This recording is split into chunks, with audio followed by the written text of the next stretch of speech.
നമ്മുടെ ഇന്നത്തെ വീഡിയോ പുസ്തകം എങ്ങനെ രണ്ട് രീതിയിൽ ഈസി ആയിട്ട് പൊതിയാന്നുള്ള കേട്ടോ. അപ്പോൾ നമ്മൾ ആദ്യം നോട്ട് ബുക്ക് എടുത്തിട്ട് ഇതേപോലെ അളവ് കറക്റ്റ് ആക്കിയിട്ട് മുറിച്ചെടുക്കുക. ഇങ്ങനെ നീർത്തി വെക്കുമ്പോൾ ഇങ്ങനെ വരണം. ഇത്രയും ഏറെ നിൽക്കണം നോട്ട് പുസ്തകത്തിനേക്കാൾ. ഇതിങ്ങനെ മടക്കിയിട്ട് രണ്ട് സൈഡും ഒരേപോലെ തന്നെ വെക്കണം. അല്ലെങ്കിൽ അപ്പുറം ഇപ്പുറം വ്യത്യസ്തമായിട്ടുള്ള അളവിലാണ് കിട്ടുക. ഇങ്ങനെ മടക്കുക, ഉള്ളിലേക്ക് മടക്കുക. ഈ രണ്ട് ഭാഗവും ഒരേപോലെ തന്നെ ആവണം. എന്നിട്ട് ഇതുപോലത്തെ പേപ്പറൊക്കെ ആണെങ്കിൽ പെട്ടെന്ന്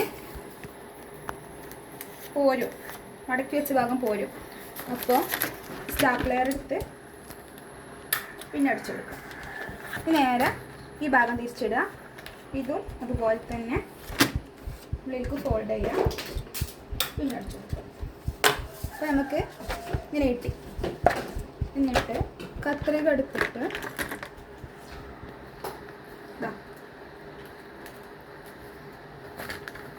ഇതുപോലെ ഒന്ന് ചെരിച്ച് കട്ട് ചെയ്ത് കൊടുക്കുക. ഈ മൂലഭാഗത്ത് നിന്നും ഇങ്ങോട്ട് ചെരിക്കുക. ഈ സൈഡും അതുപോലെ തന്നെ മൂലയിൽ നിന്ന് ഇങ്ങോട്ട് ചെരിച്ച് മുറിച്ച് കൊടുക്കുക. അപ്പോൾ ഇങ്ങനെയാണ് കിട്ടുക. രണ്ട് തലപ്പും വി ഷേപ്പിൽ. ചെറിയ കുട്ടികൾക്കൊക്കെ ഭയങ്കര ഉപകാരപ്പെടും കേട്ടോ. നമുക്ക് അമ്മമാരെ സഹായം ഇല്ലാണ്ട് തന്നെ പുസ്തകം പൊതിയാനൊക്കെ പറ്റും. എന്നിട്ട് ഇപ്പോൾ ഇങ്ങനെ കിട്ടും. ഈ ഭാഗവും ഉള്ളിലേക്ക് മടക്കി കൊടുക്കുക. ഇവിടെയും പിന്നടിച്ചു കൊടുക്കുക. ഈ ചൊട്ട പെട്ടെന്ന് പോരുന്നോണ്ടാണ് കേട്ടോ അപ്പോൾ പിന്നടിച്ചു കൊടുക്കുന്നത്. ഇങ്ങനത്തെ പേപ്പറുകൾ കുറേ നിൽക്കും പൊതിഞ്ഞാലും. വെള്ളമായാലൊന്നും പോരില്ല. ബ്രൗൺ പേപ്പറൊക്കെ പെട്ടെന്ന് പോരും. രണ്ട് സൈഡും പിന്നടിച്ചു. അപ്പോൾ ഇങ്ങനെ തുറക്കുമ്പോൾ രണ്ട് മൂല എങ്ങനെ ഉണ്ടാവും. അത് ഇങ്ങനെ ജസ്റ്റ് ഉള്ളിലേക്ക് മടക്കി കൊടുക്കുക, പിന്നടിക്കുക. അങ്ങനെ ഉള്ളിലേക്ക് മടക്കി കൊടുക്കുക, പിന്നെ ഒരു സൈഡ് കഴിഞ്ഞു. അടുത്ത സൈഡും ഇതന്നെ ഇതേപോലെ റിപ്പീറ്റ് ചെയ്യുക. ഉള്ളിലേക്ക് ഫോൾഡ് ചെയ്ത് കൊടുക്കുക, പിന്നെ അടിച്ചു കൊടുക്കുക.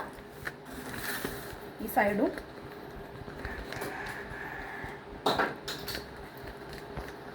ഉള്ളിലേക്ക് എടുക്കുക, പിന്നെ അടിക്കുക. ഇതേപോലെ ചെരിച്ച് മടക്കി കൊടുക്കുക. ഈ തല ഇതേപോലെ നമ്മുടെ പുസ്തകം ഇവിടെ ഒരു രീതിയിൽ പൊതിഞ്ഞിട്ടുണ്ട്. കണ്ടോ,